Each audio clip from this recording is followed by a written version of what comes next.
Okay, hello, this is Balerioffed Readings number 2, part 2 of Sauron's Diary.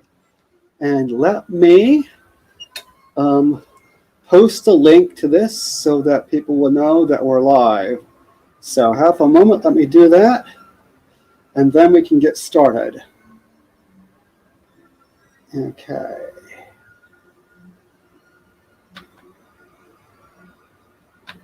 It'll just take a couple of minutes, but luckily no one's here yet anyway, so you won't miss anything. But luckily no one's here yet anyway, so yep, you won't miss anything. Gotta mute that. And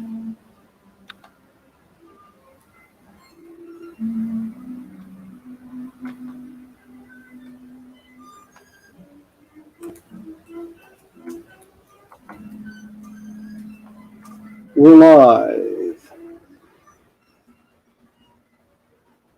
Let me just post this in a couple more places. I posted it to Lord Commander Dunn's Discord. Let me post it to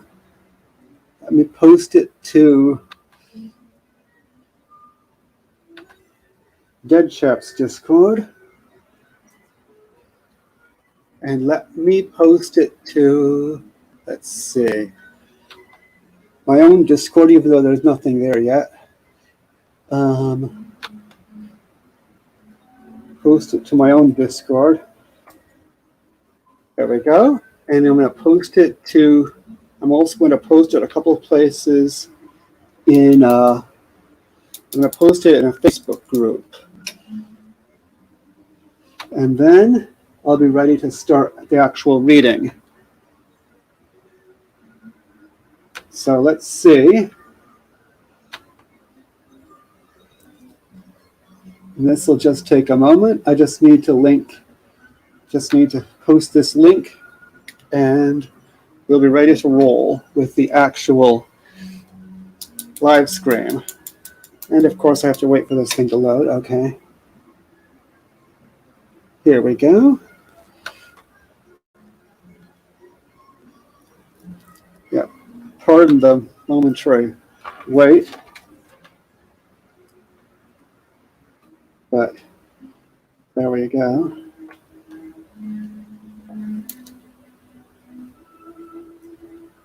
And now, let's see. Do we have anyone in chat yet? No, that's all right. We'll just get started anyway. So, I'm going to drink of water. Where we left off, Sauron had been lusting after Shelob, the spider lady, and singing songs to her like, Shelob, lovely spider woman, daughter of Elysium, I be dreaded fire drunken, steamy wench thy halidom. Thy enchantments make me woga, all a mode in darkest night. Every mensch becomes a roga where thy soft wings alight. And of course my voice is not as good now as it was this morning, figures. Anyway, so now he's moved on, and I can't and December 1st, 3018. Oh, you know what I should do? I should share my screen. That's what I should do. I should share my screen.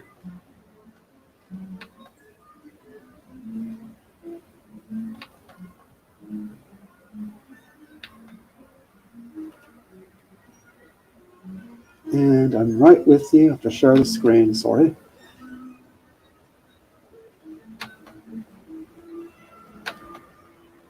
There we go. December 1st. 3018. I can't restrain my lust for being a troll a minute longer. Sheila blew it anyway. It is pretty well known that Keeblers comes from elves, lady. I've put up with your mood swings, your jealousy, Even your cooking. But enough is enough. Deanna, here I come.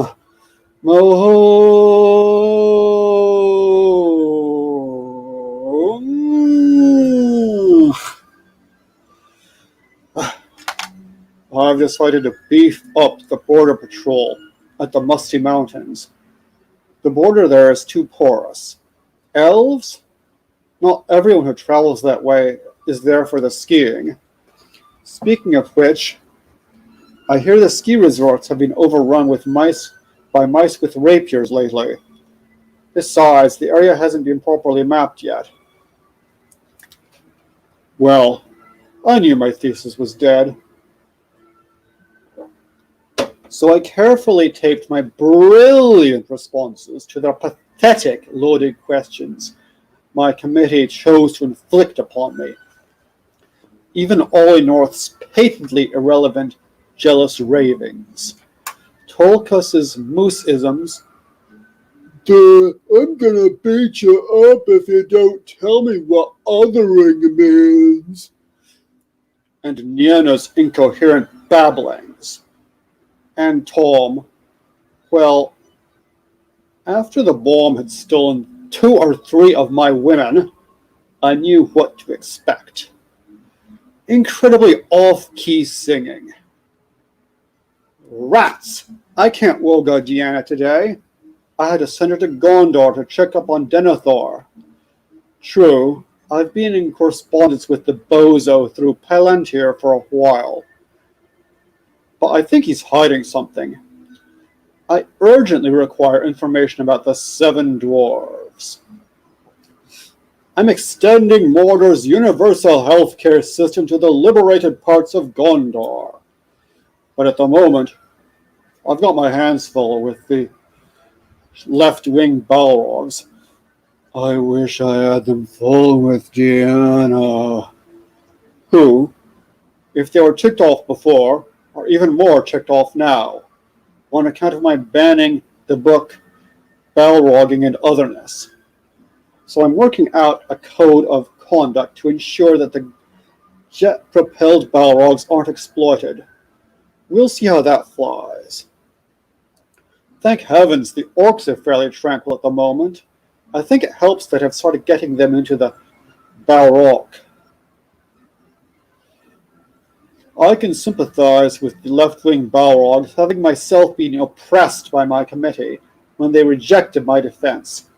I appealed to the man, but he had clearly been bought by Ollie North.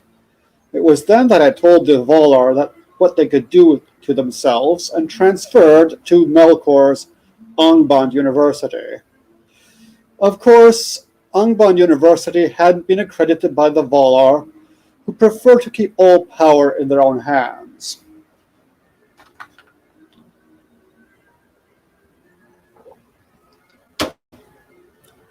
December 6th. I finally got to Woga with Deanna Troll. Now I know that when the dwarves seduced the troll widows, they weren't just after their treasure, not even the Enterprise. As we removed each other's clothes, each of us told the other, laughing giddily with lust, "You're hiding something." Editor's note. Due to mature theme, I have had to excise a large portion of this diary. I regret the inconvenience. Reports say that Gandalf is still in the stables at Rivendell. Disgusting. And he and Saruman are supposedly the high mucky-mucks of the, aptly if racistly named, White Council.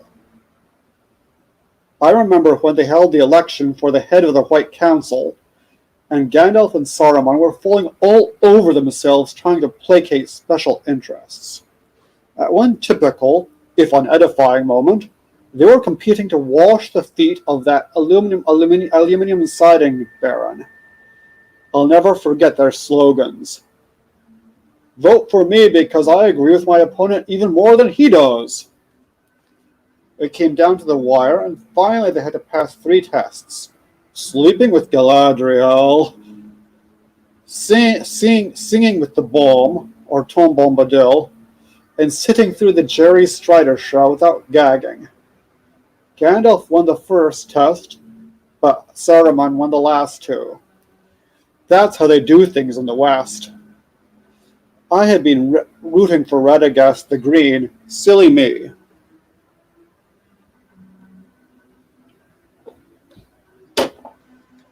December 7th, 3018. In an attempt to understand Gondorian culture, that I might treat it with the proper respect after conquering the Magic Kingdom, I am reading one of the classics of Gondorian literature, The Tale of Anargion and Anorexia the Daisy. I find it very moving, but it would have been even more moving if there had been fewer lies, fewer lies, and fewer insensitive jokes about Drugadons, and if every other page hadn't been a commercial. The orcs' musical knowledge has reached such an impressive level that I think it's time to invent the orchestra. But I'm a little concerned about Clarence. I don't think Saruman's orcs are a good influence. I'm thinking of appointing a poet laureate. I haven't appointed one before not because we don't have excellent poets. After all, what can be more poetic than Gorbush's "Haven't they finished counting yet? Sheesh." But I had a prejudice against the idea, dating from when I left Valinor and the Valar appointed Hugh Health-Nicedos as poet laureate. That gives a pretty clear picture of the standards prevailing in the so-called Blessed Realm.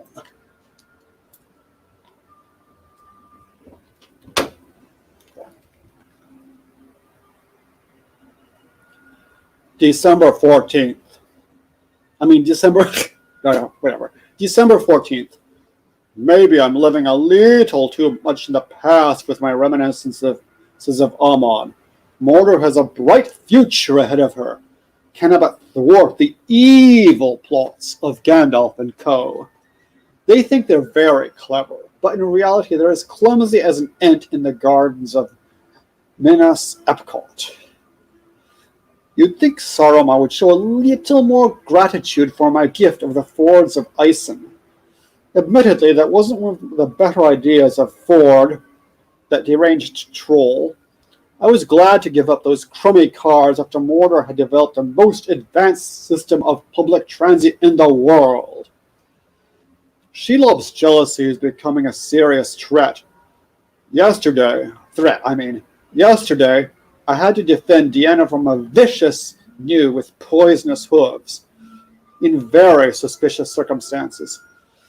Oh, Deanna, whose lips are like unto the roses of Hond, where Miniwethel the mouse and I spent our ferociously hot honeymoon. Though I have to admit that the line, "You're hiding something," can get a little old sometimes. Let me see.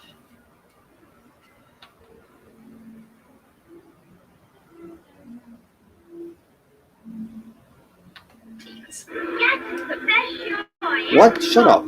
Sorry about that.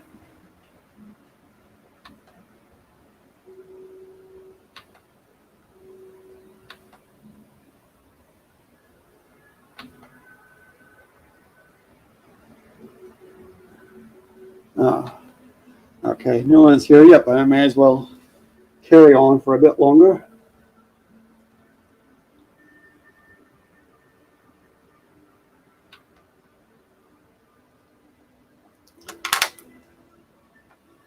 December 16th, 3018. I worry a little that Saruman might backslide a bit. Though I don't really trust any Istari, Saruman seems one of the more educable of the lot. A thought just struck me. When I dethroned Gandalf, I had always planned on slaying him in some ingenious fashion. But shouldn't I try to reform him first? Melkor always used to say that everyone should be given a chance. Shelob's jealousy is making life very difficult. For a cabaret girl, she has a bad temper. Not only that, but I'm starting to wonder if I was right in dumping her. It's true I love all women far too deeply to be faithful to one, to the exclusion of all others. But still, as the orc poet Zigzag put it, wash the dishes, gargantuan plastic wrap raving gibberish, wink emoji, $.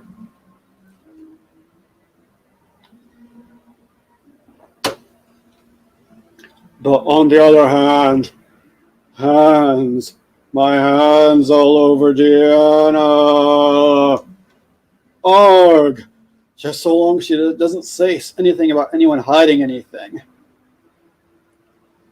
I'm firing Greenspan. I had no idea he was doing the Mordor people so elvishly. The Nasdaq are coming back tomorrow. I can't wait to hear about their zany adventures in Harad and Rune. Yak Yak is one of the most amusing raconteurs I know, and Zap always takes incredibly hilarious pictures.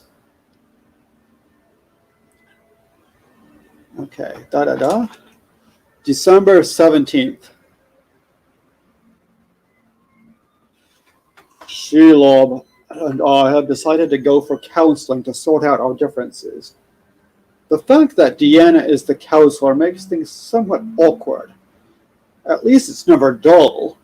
The trouble with Deanna Troll, apart from her constant repetition of, "You're hiding something," is that she takes an impish delight in starting flame wars.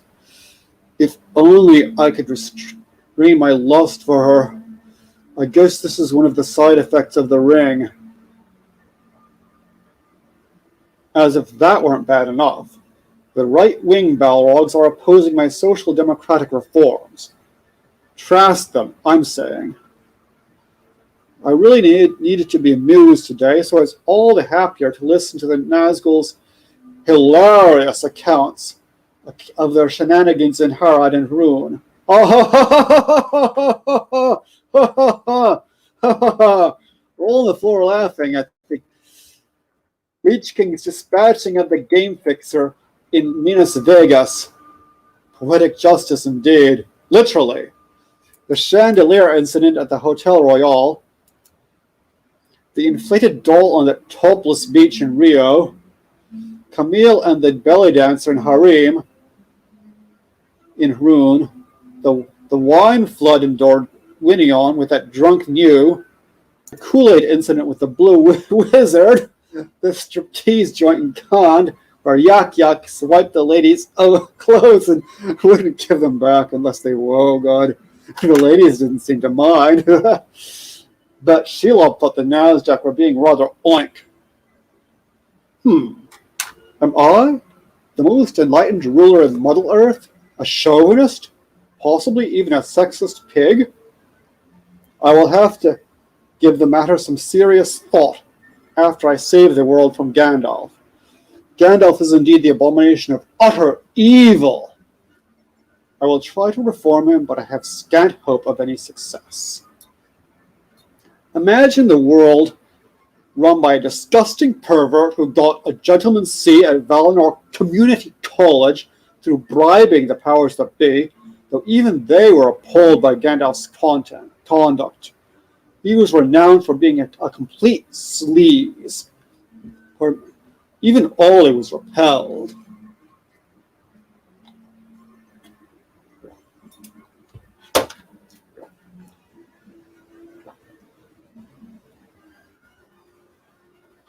December 21st. The jet-propelled Balrogs are ready, but they need to be tested, and we'll have to draw up a new contract to make sure they're not exploited. Meanwhile, I hear that Frodo and company may be heading out soon, finally. Rather a mixed bag. Gandalf's evil. Aragorn's treacherous. Boromir's rather a lout, but perhaps can be made to see reason. Gigli and Legolas are, I think, educable, but it'll be a tall order. Moribund's evil. Pipsqueak, my sources say, is evil, stupid, and annoying. As for my lad Frodo, I am saddened to hear that he's become a decadent rentier, but I haven't yet given up hope that he can be enlightened. Sam, the only progressive in the lot, is a force to be reckoned with. Neither of the last two has any idea. I've got to do something about my libido. It isn't just that I'm lusting after both Shelob and Deanna. Every scantily clad female I see, and in my line of work I see lots. Does she please you? Great leader, give me a break. Gets me going and going and go. This is hard to reconcile with my enlightened philosophy of life. Dr. Faramir has just published a blistering critique of my magnum opus, Galadriel as Body Metaphor, a porno analysis of erotics. I wonder if he knows that he's the tool of the most vile tyranny that Middle Earth has ever seen.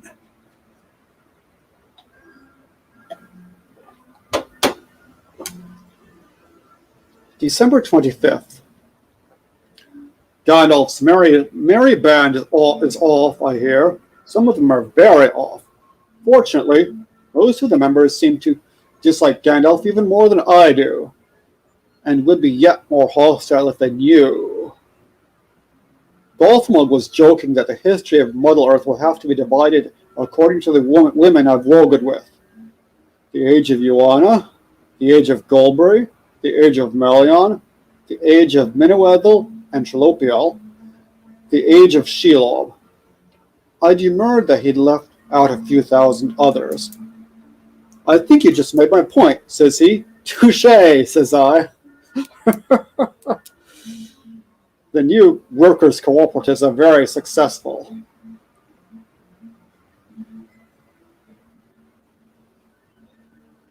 December 28th. I paid Gothmog back by reminding the Balrog of his wife's escapades. He was not amused, but I made up for it with a volume of Gorbush's poetry. I've placed the Nasdaq on red alert. King Kong has been seen wreaking havoc in Toreador and Cuspidor. December 30th. I'm very proud of a document I've just produced, The Philosophical Basis for Mordorian Governance, in which I expound the metaphysics underlying my social democratic centralized decentralism, nothing less than the modalization of being through the trajectory of its own eras. The war with Gondor has been stalemated for a while. This liberation campaign is taking too long. I'm thinking of changing Mordor's name to the Union of Mordor Marxist Republics. But Shelob doesn't like it. She prefers Mordor, the Mordor Organized Revolutionary Democratically Ordered Republic. I have to admit that it does have a certain ring, or will in a few months. Speaking of Shelob, tomorrow we head for Ethelduath. In that peace and beauty, perhaps we can find our inner peace.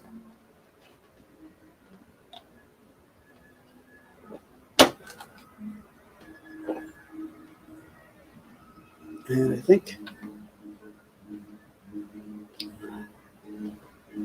just another page will do.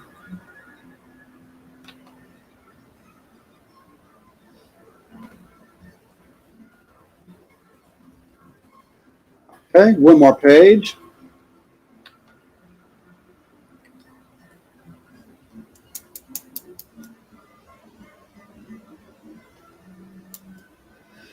January 9th, 3019. I'm back from a lovely holiday with Shelob in the Ethelduath. Oh, it's so lovely there. But even without Shelob, I could just sing Sing, sing. The hills are alive with the sound of music. But with Shelob, oh, how could I possibly have wanted to dump her for Deanna Troll? What was I thinking? My Wogo with Shelob is only the second hottest in the history of Ardar. After Melkor's song and dance with Arianna Huffington, as she's called in Westron. If only I could get my hands on the ring as I had them all over Shelob for days on end. How much good I could do. Everyone keeps talking about its seductive powers, which are indeed remarkable, but that doesn't even cover a tenth of its capabilities in the right hands.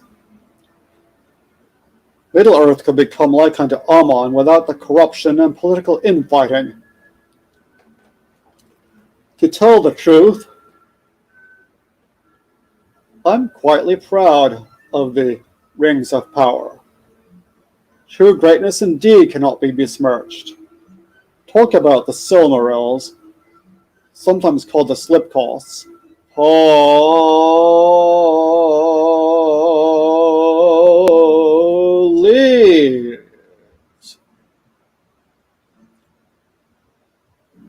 As I recall, all they ever accomplished was burning people's hands off, or in the case of Cockroach the Wolf, their stomachs.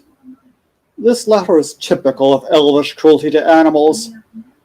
So much for Feanor's so-called great achievement. It was, in any case, really invented by Fëanor's graduate assistant, a pretty young specimen named Mary Jane. All that fuss over some crummy trinkets. I kept telling Melkor he should let the elves keep their babbles and cultivate true virtue and enlightenment. But he seemed to think the elves would use the things to get into all sorts of mischief. He was probably right.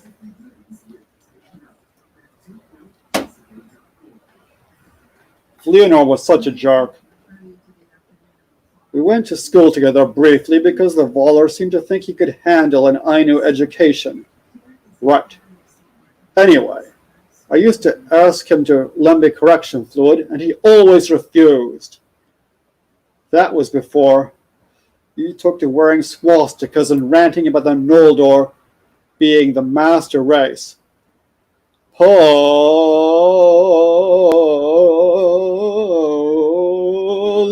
Please. I mean, really. But I'm living in the past again, as Deanna Troll keeps telling me not to. It's time to get back to my plans for the betterment of all Middle-earth. After we liberated the oppressed masses of Gondor, how glorious and benevolent shall be my reign. I'm already drawing up a new constitution for Gondor, but I suppose I must concentrate on freeing it first. Tomorrow I'm taking Shelob to see that new opera, The Marriage of Gothamog.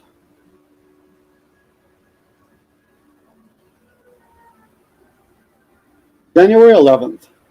My customs officials in the Musty Mountains are reporting being beaten up by thugs. There was a certain alarm at first, but not to worry. It's only Gandalf's little band. They've been setting up alarms all over the frontier for the last 2 days, and they make this big thing about being secretive. They're as clumsy as a mumak in an Easterling bonsai garden. You know, Fëanor's evil lives on after him. Was it not he that invented capitalism by charging enormous globs of chocolate for the privilege of gawking at his kitsch? I had a rather creepy experience earlier, when Shelob said I sang even better than Melkor, and a voice said, "I forgive the blasphemy." The Mordor National Assembly has proposed has proposed Homer Simpson to be the mouth of Sauron. I have reservations. January 12th. Another glorious victory over the Gondor elites. We now have the entire right wing of Anduin. I'm having popular revolutionary councils established throughout the newly liberated territories. People are burning effigies of Isildur and Enargion in transports of joy. January 13th. Just what I needed. Yet more trouble on the libido front. At diplomatic meetings in posh resort hotels, I keep running into Galadriel and finding myself wanting to grope her. I can barely keep my hands off her. Why does she insist on wearing those skimpy outfits? I'm not trying to be unfaithful to Shelob, I swear it by Melkor's sacred pajamas. I need help. Maybe it has something to do with the fact that Galadriel is the only significant female in the history of Middle-earth that I haven't had my way with. Or could it be her vial? Nah. The vial is a splendid instance of why elves should leave this sort of thing to their betters. I sent a strongly worded Palantir mail message to Saruman today, condemning in no uncertain terms the use of child labor. He sent me the usual prevaricating response. I'm afraid Mordor is going to have to cut its aid to Isengard or whatever if these abuses continue much longer. Constructive engagement is all very well, but enough is enough already. How is this consistent with the exalted ideals I instilled in Saruman after curing his alcoholism? In honor of the great bel canto orc composer Metric, I've invented the metric system. These are heady days for Mordor, one glorious achievement after another. The only drag is that it's taking so long for the jet-propelled Balrogs to heat up. January 14th.